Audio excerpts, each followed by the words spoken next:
ផ្សិតម្ជុលបំពងម្សៅបើនិយាយពីរសជាតិវិញញ៉ាំទៅស្រួយឈ្ងុយឆ្ងាញ់ហើយជក់មាត់ខ្លាំងមែនទែន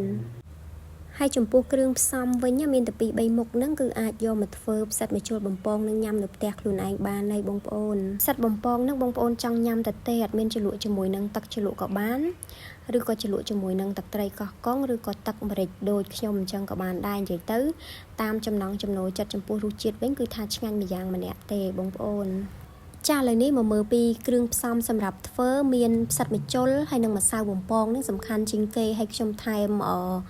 ផ្សិតសលាយបន្តិចដែរហើយនិងពងមាន់មួយគ្រាប់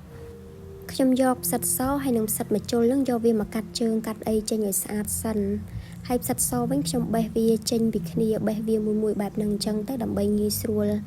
យកវាទៅបំពងផ្សិតម្ជុលវិញខ្ញុំជាវាជាប្រទេសបែបហ្នឹងសិនហើយបន្ទាប់មកហែកវាជា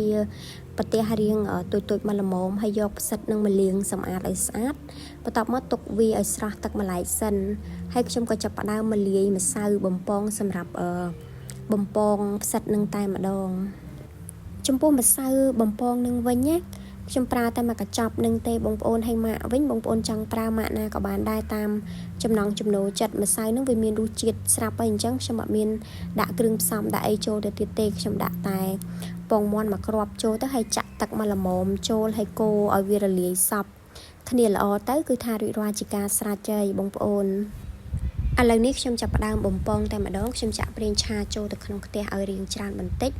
ពេលដែលដាក់បំពងផ្សិតទៅបានវាឆ្អិនហើយនឹងស្រួយបានល្អ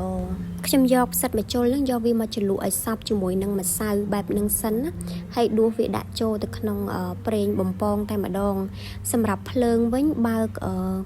តិចមកល្មមបានតែកុំបើកខ្លាំងពេកបើសិនជាបើកខ្លាំងពេកវាអាចនឹងឆាប់ខ្លោចផ្សិតហ្នឹងណាវាអត់ឆ្អិនល្អអញ្ចឹងណាបងប្អូនហើយអាសាប្រែត្រឡប់វាទៅមកទៅបែបហ្នឹងអញ្ចឹងដើម្បីឲ្យផ្សិតនឹងវាក្រៀមហើយនឹងឆ្អិនស្មើគ្នាបានល្អហើយមើលតែផ្សិតនឹងវាឡើងពណ៌ក្រហមល្អបែបហ្នឹងហើយឆ្អិនហើយបងប្អូនអាចស្រង់វាបានហើយសម្រាប់ផ្សិតហ្នឹងបងប្អូនចង់បំពងវា2ដងក៏បានដែរបើបំពង2ដងវាកាន់តែស្រួយឆ្ងាញ់អញ្ចឹងណាខ្ញុំអត់សូវមានពេលអញ្ចឹងហើយខ្ញុំបំពងវាតែម្ដងទេបងប្អូនហើយផ្សិតដែលនៅសល់ហ្នឹងគឺបន្តយកវាមកបំពងរហូតទាល់តែអស់អញ្ចឹងទៅនៅក្នុងវីដេអូនេះគឺខ្ញុំអត់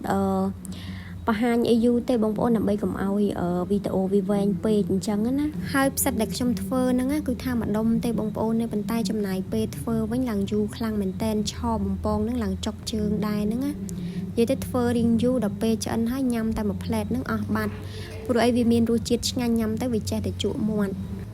ចាបងប្អូនឥឡូវនេះផ្សិតម្ជុលបំពងរបស់ខ្ញុំបានបំពងឆ្អិនហើយរួចរាល់ហើយឡើងទំនងខ្លាំងមែនតែនហើយបាត់ទឹកម្រេចវិញគឺថាកាន់តែទំនងថែមទៀតអានេះបើបានជ្រលក់ជាមួយនឹងងាវអីទៀតហើយបងប្អូនអើយមិនដឹងថាជាតិយ៉ាងណាទេ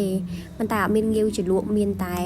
ផ្សិតបំពងអញ្ចឹងញ៉ាំផ្សិតបំពងជំនួសងាវក៏ឆ្ងាញ់ដែរ